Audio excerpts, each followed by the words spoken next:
Hello बच्चों, चलिए इस प्रश्न को पढ़ते और समझते हैं कि प्रश्न में हमें क्या बोल रखा है। तो हमारा प्रश्न है कि इस खंड में दिए गए प्रत्येक प्रश्न में वक्तव्य पहला जो कि दृढ़ कथन और वक्तव्य दूसरा जो कि कारण दिए गए हैं। तो बोला है प्रत्येक प्रश्न के 4 विकल्प हैं जिनमें केवल एक ठीक है। वक्तव्य पहला बोला है कि समीकरण साइन कॉस एक्स हमारा कॉस साइन एक्स का कोई वास्तविक मूल्य नहीं है। तो वक्तव्य दूसरा में है कि यदि साइन एक्स हमारा 0 से बड़ा हो तो 2n पाई जो होगा वो हमारा छोटा होगा x से, और x हमारा छोटा होगा 2n जोड़ 1 से, जहाँ पे n हमारा कोई पूर्णांक से विद्यमान है। ठीक है, अब चलिए इस प्रश्न को हल करने से पहले हम मुख्य अवधारणा को देख लेते हैं। ठीक है, तो मुख्य अवधारणा, तो यहाँ पे हम सबसे पहले बात करते हैं कि अगर हमारा कॉस थीटा बराबर कॉस अल्फा दिया गया हो तो यहाँ से थीटा हमारा 2n पाई, ठीक है, प्लस माइनस अल्फा होता है, जहाँ पे हमारा n जो होता है वो विद्यमान होता है कोई भी पूर्णांक से। ये हमें पता होना चाहिए। ठीक है, ये हमें पता होना चाहिए। और दूसरा चीज़ हमें पता क्या होना चाहिए इस प्रश्न को हल करने के लिए कि जो हमारा कॉस पाई बटा 2 घटाओ थीटा होता है ये हमारा साइन थीटा के बराबर होता है। ये हमें पता होना चाहिए। ठीक है, अब चलिए इस प्रश्न को हल कर लेते हैं। तो हमें क्या दिया गया था, हमें दिया गया था यहाँ पे साइन, ठीक है, साइन कॉस एक्स बराबर यहाँ पे दिया गया है कॉस साइन एक्स के बराबर। तो इसको हम क्या करते हैं, इसको हम लिख देते हैं कॉस पाई बटा 2 घटाओ यहाँ पे ये बन जाएगा साइन, यहाँ पे हमारा क्या था, तो ये हमारा साइन कॉस एक्स था, तो यहाँ पे पाई बटा 2 घटाओ यहाँ पे हम क्या लिख सकते हैं, तो कॉस एक्स लिख सकते हैं, पाई बटा 2 घटाओ कॉस एक्स। ठीक है, तो यहाँ पे हो जाएगा कॉस एक्स, तो यहाँ पे हम लिखते हैं तो कॉस एक्स, और ये हमारा क्या आ जाएगा कॉस साइन एक्स के बराबर। अब कॉस के बराबर कॉस भी आ गया, तो यहाँ से हम लिख सकते हैं कि जो हमारा, अगर यहाँ पे हम इसको ऐसे लिखें तो ये आ गया कॉस साइन एक्स बराबर, यहाँ पे क्या लिख देंगे, तो ये आ रहा कॉस पाई बटा 2 माइनस कॉस एक्स के बराबर। तो कॉस के बराबर कॉस भी अगर है तो यहाँ से हम लिख सकते हैं कि साइन एक्स, इसलिए साइन एक्स यानी थीटा, यहाँ पे हमारा कॉस,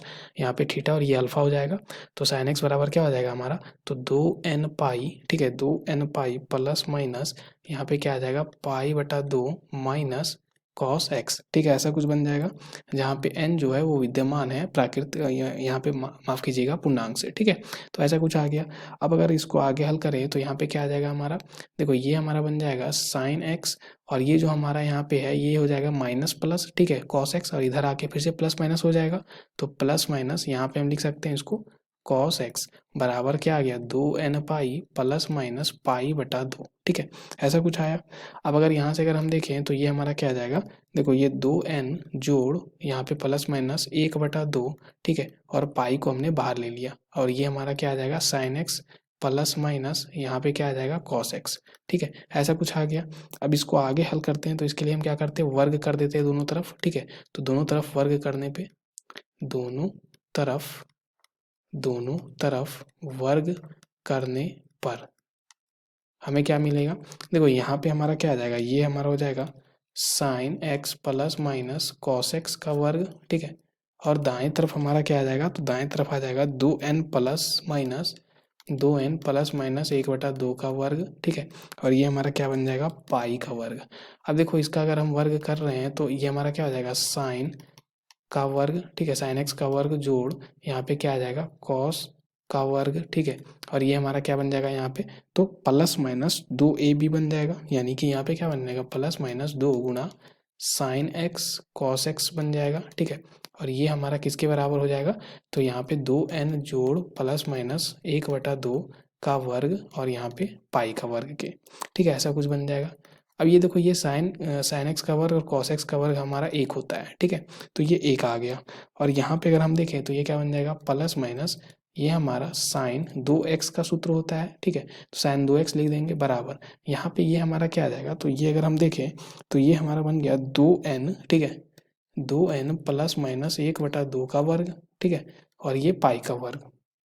इसको आगे हल कर लेते हैं तो यहाँ से हम लिख सकते हैं ये हमारा आ गया साइन 2x, ठीक है, बराबर यहाँ पे क्या आ जाएगा 2n प्लस माइनस 1/2 का वर्ग, और ये पाई का वर्ग, और ये 1 जो है उधर आके -1 बन जाएगा। ठीक है, और ये हमारा ये जो प्लस माइनस है तो इसलिए हम इसमें मापांक ले सकते हैं, तो इसका मापांक ऐसा कुछ आ गया। अब अगर इसको आगे हल करें तो ये हमारा क्या बन जाएगा यहाँ से, तो ये जो है ये कुछ हमारा ऐसा है, लेकिन हमें पता है, लेकिन अगर हम बात करें तो लेकिन हमें पता है कि 2n प्लस माइनस 1/2 का जो वर्ग हो, ठीक है, ये और ये हमारा क्या है, पाई का वर्ग, ठीक है, ये हमेशा 2 से बड़ा होगा, ठीक है। किसके लिए, तो सभी जब n जो होंगे वो पूर्णांक से जब हमारे विद्यमान हो, क्योंकि हम देख सकते हैं कि ये हमारा 2n तो हमारा 1 2 3 यानी कि ये 2 प्लस माइनस यहाँ पे 1/2 होगा, और ये पाई जो होता है 3.14 होता है, उसका हमारा वर्ग है, ठीक है, इसलिए ये हमारा 2 से हमेशा बड़ा होगा, ये हमें पता है। अब बात करते हैं आगे, तो यहाँ पे अगर तो ये जो है ये हमारा यहाँ से हम देखें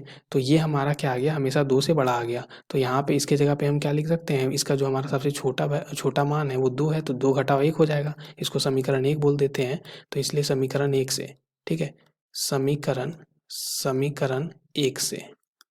ठीक है, हम क्या लिख सकते हैं यहाँ पे, तो समीकरण 1 से अगर हम देखें तो यहाँ पे क्या आ जाएगा, साइन 2x का मापांक,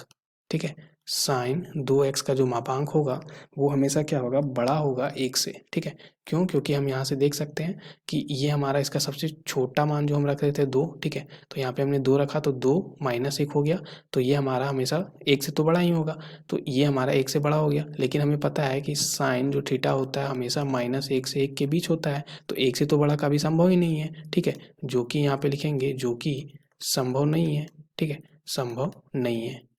नहीं है, ठीक है, तो अगर ये संभव ही नहीं है तो यहाँ पे दिए गए समीकरण का कोई हल तो नहीं होगा, इसलिए हल नहीं होगा, ठीक है, हल नहीं होगा,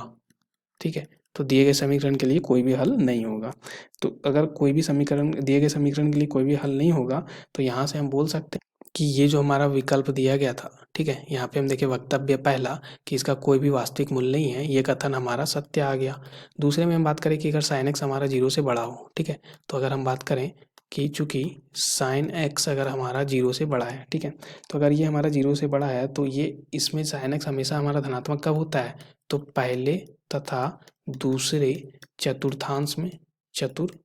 में ये हमें पता है, तो साइन एक्स हमारा धनात्मक होता है, ठीक है, तो यहाँ से एक्स का जो मान आएगा वो हमेशा कहाँ से कहाँ तक होगा, तो 2n पाई से, ठीक है, 2n पाई से कहाँ तक, तो 2n+1 पाई तक, ठीक है, ये हमें पता होना चाहिए, जहाँ पे n जो है वो हमारा पूर्णांक पे विद्यमान है, ठीक है, तो ऐसा कुछ होना चाहिए। तो ये हमारा यही हमारा वक्तव्य दूसरा दिया गया है, ठीक है, वक्तव्य दूसरा में यही कुछ ऐसा दिया गया है, इसलिए ये कथन आ गया हमारा सत्य, ठीक है, तो ये सत्य है, ये भी सत्य है, और चूंकि यहाँ पे साइन एक्स हमारा यहाँ पे 0 से जब बड़ा है, ठीक है, तभी हमारा ऐसा कुछ हो रहा था पहले, और यहाँ पे दूसरे चतुर्थांश में एक्स का जो मान वो हमारा क्या कर रहा था, वहाँ पे पढ़ रहा था। अब चूंकि जब हमें ये पता होगा कि साइन एक्स हमारा कब धनात्मक होता है तभी हम इसको हल कर पाएंगे, जबकि दोनों हमारा अगर बराबर कब होता है, पहले ही हमारे चतुर्थांश में ही दोनों बराबर हो सकते हैं, ये वाला, ठीक है, तभी ये हमारे दोनों बराबर होंगे, ठीक है, तो ये दोनों बराबर हमारे पहले चतुर्थांश में या तो हमारे तीसरे चतुर्थांश में, जब हमारा साइन एक्स भी हमारा यहाँ पे धनात्मक